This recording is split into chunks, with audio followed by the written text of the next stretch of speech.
Live from our studios in Lagos, Nigeria, it's still Enterprise Weekend on Enterprise Television. And now to our main conversation for today. A British journalist and presenter, Kevin O'Sullivan, has criticized the Duke and Duchess of Sussex, Prince Harry and Meghan Markle, for visiting Nigeria. This comes after another British journalist, Christopher Wilson, drew backlash for comparing Nigerians to Nazis due to the royal couple's visit.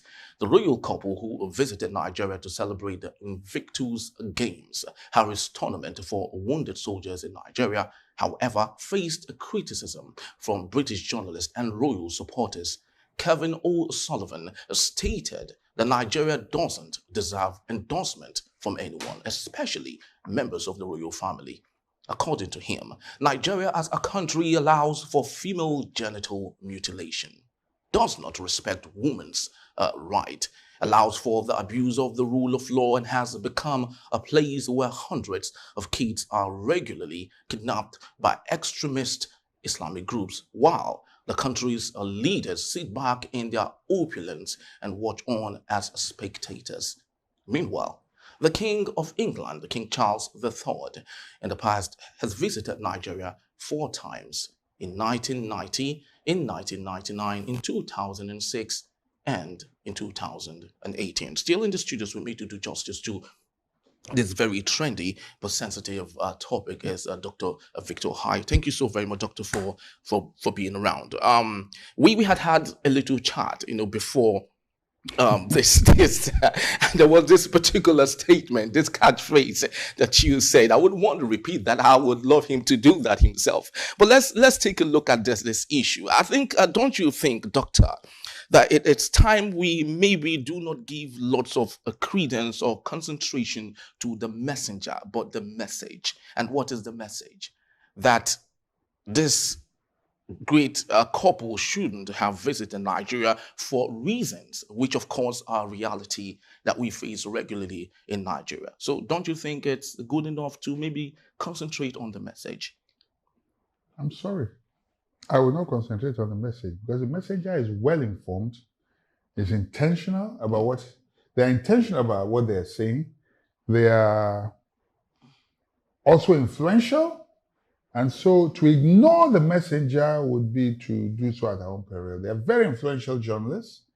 And so I'm not going to take what they say. I'm not going to ignore them or take them lightly. If it came from just anybody on the street, I'd say, okay, ignore the messenger, but concentrate on the message. Because what they say have implications, So I will look at the message, I'll look at the messenger, Okay. if you will. Please. The messengers epitomize, typify, and represent the worst of double-faced, jaundiced, hypocritical British journalism, or if you like, the typical British. On the one hand, the typical, and I say this, and it doesn't matter whatever, this is my opinion and my experience. Yeah. The British will smile at you and say, oh, all well and good and all that to your face, is like, but they half of what they say, the Yorubas will say, Kodenu, you know, rich belle. What on earth has the young man and the woman done? What have they done, rather? The hatred they have see, their biggest problem is that black blood in Meghan Markle. They cannot imagine that the throne now, the British monarchy now has black in it, within it. They have done everything possible to try and, but they can't, no matter what you do, Prince Charles is still a royal. If you like, take it away, he is a royal. And his children are along that lineage as well. You cannot take it away. You can take away titles, it doesn't take away who he is. So their hatred for Meghan Markle is what is being translated into all of this. Let us look at the facts in issue. The guy did not come for a royal visit. You have said he's not a royal already. I'm sure he has shed off royal duties. He cannot go. So why are you now taking Panadol over a headache that does not exist? You say it's not royal. Guys, okay, no problem. We're going to keep on royalty. I'm going to go and live with my wife, the love of my life in America.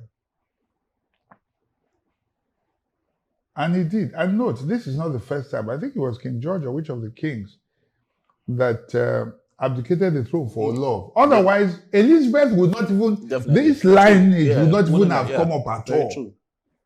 Somebody gave up for the sake of love. Now,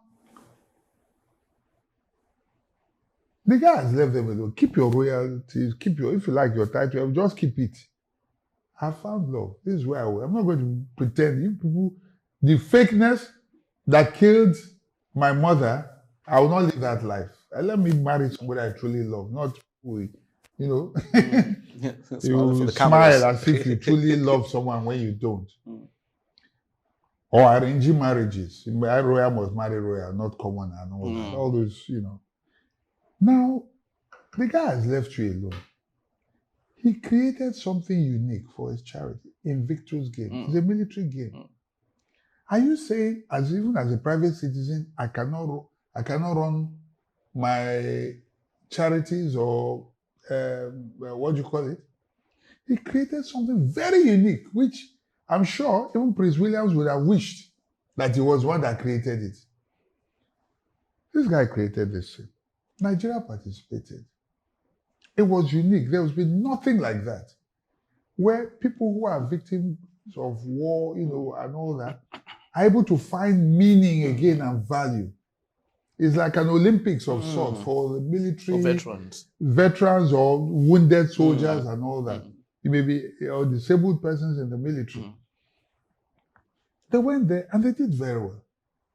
And the chief of defense staff in his reason said, wow, guy, come around, come and visit us. He said, this is a private, call it, yes, it's like the Ministry of External Affairs inviting somebody, or Unilag inviting somebody to come.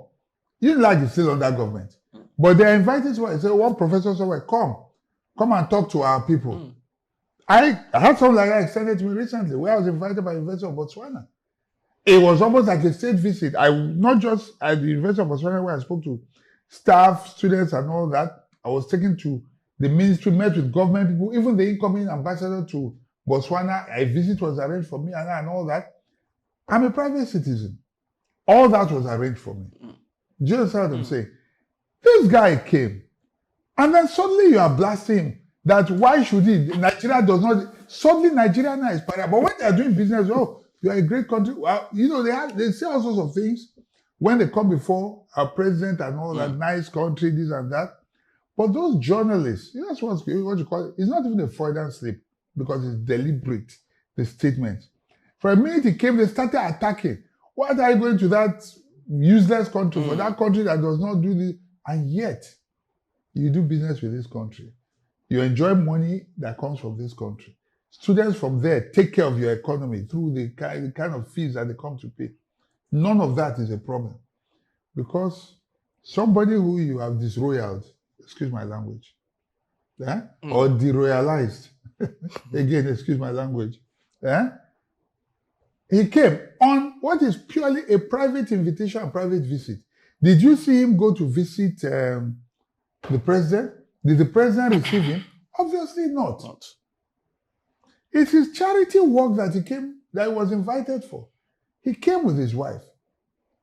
And then it's like he stole the shine or the thunder from Prince Williams and whatever. So it's like, this guy, they shine past our, what do you call it now? What do you call the prince in the... hereafter. No, in the waiting now. Okay. Oh, okay. He's shining more than his brother, the future king. All world attention is on him, and it's like, what's the other one's name? Kate Middleton. Yeah, Middleton, yeah. Now the sick where she is, the father is sick, and all attention is on this guy. It dey pain them.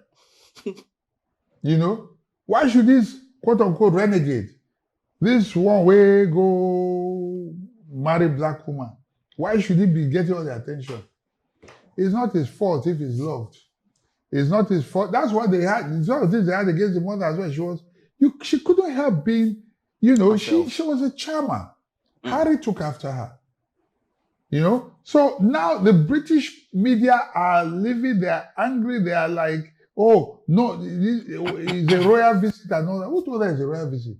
But of course, it just tells you that he was received like royalty. They saw love. People loved him. People received him, welcomed him.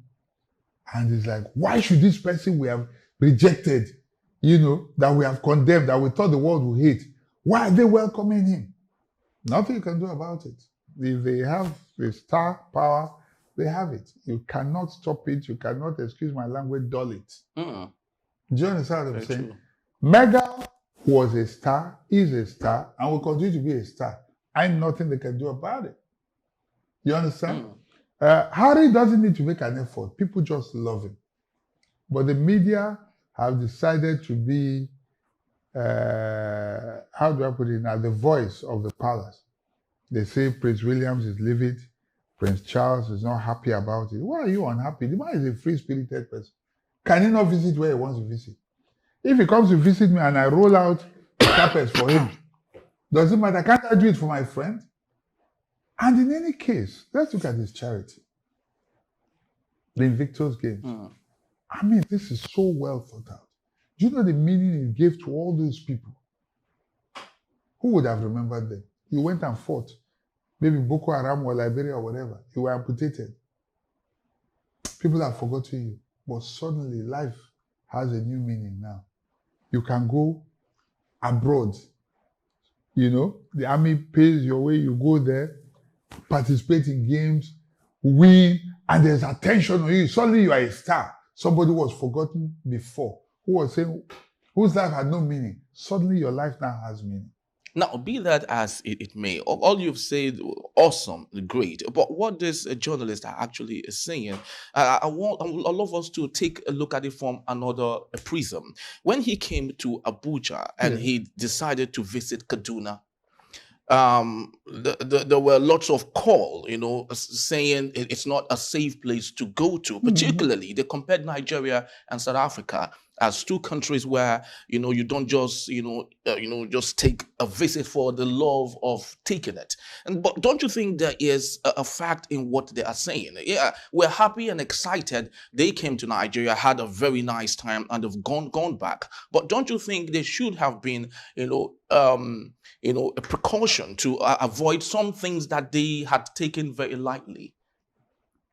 You live in this country. Yes. Are we killing ourselves every day?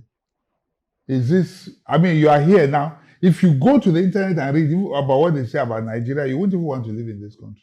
You would think that if you just stepped out now, you'll be dead. This is a very good PR for us. Don't go to Kaduna when did he die? No. Did they blow him up?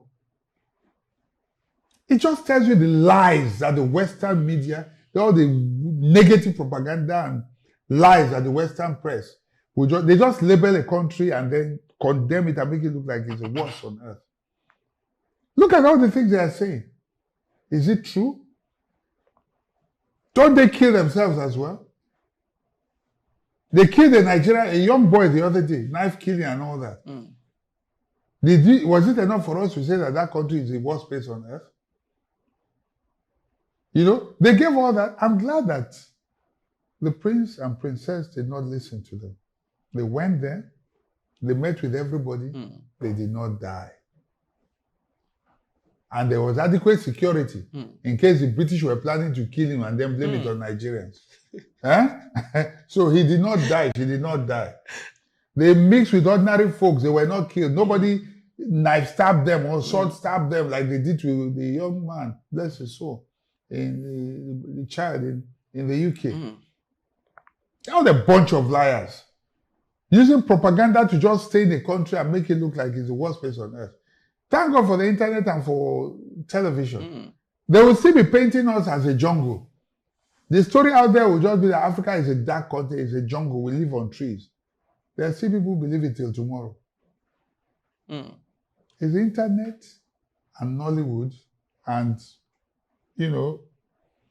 yes, and international television that has helped to tell the world that we are not living on trees or in the jungle. Fine. know? So you talked about the National Orientation Agency not doing what they were supposed to do. When we're doing the press review. Yes, exactly. Or not having the right people in the right places. How do you think this agency can better utilize this wonderful opportunity of the visit of these wonderful people to better set the image of Nigeria and reposition it for the better? I don't know. I hope I'm right. The National Orientation Agency, I think, is for within the country. It's for Nigerians. Yes. The Ministry of Information is the president's voice, and I think they are also in charge of external publicity in conjunction with foreign affairs. But from within, there's a need to also, I was involved doing documentary around the country for Dangote recently for this palliative distribution. I went into remote places, villages and communities in Nasarawa, Benue State, Kogi, and all of that places. Kogi is like, but we went into places where you would say, if you just move, they will kidnap you, they will kill you. But people live in those places. The risk factor is everywhere. It's not to say that there's no insecurity. There is. I mean, government still has a lot of work to do there. But there's a need to have a body that will create proper enlightenment and, in every area of this country. If you notice, what Mamsa used to do in those days, I keep going back to Jerry because he's still the best yet on the job for that particular role that we've had to date. How to vote, how you should not sell your vote. Things as, if you like, they are not little, but let's call them as little as that. The issue then we talk about if it is to how to conduct ourselves properly, or if there are if there are things like all this fuel and the rest, hoarding and all, they create awareness and help us to know what should be, and how we should be better citizens. So there is a need for that. That is very, very important. That's for us internally, even for security. There's so much we need to know. But who is telling us? There's information blackout because the agency is not doing its job. So we rely now on rumors or whatever we read on the internet. There's no official source of what actual information is. So we're left to speculate. And what speculation does is, I cannot get up from one isolated experience and say, don't go to Jos again. No. That place they keep people every day because you happen to have been around or you saw somebody that something affected that person. It could be an isolated case, But who is giving us information? Nobody. So that's why you find all the rumors, like the Bible says, rumors and rumors of war. And when that happens, of course, there's general fear. Fear is the beginning of terrorism, when you evoke fear. And then people just speculate and all sorts of things. So, yeah. All right.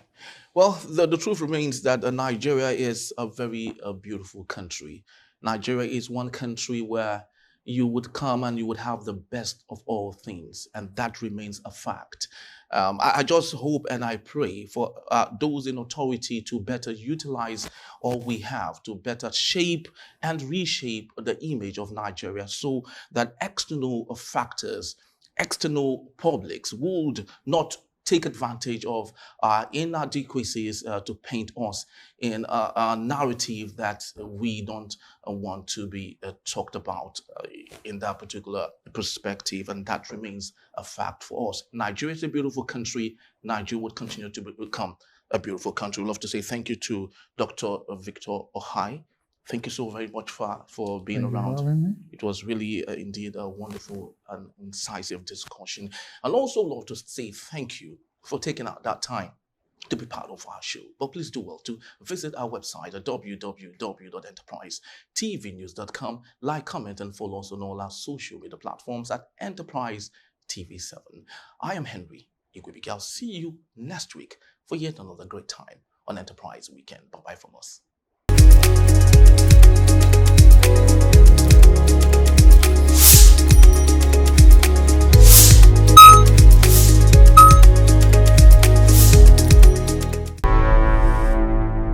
Enterprise TV, a tradition of truth.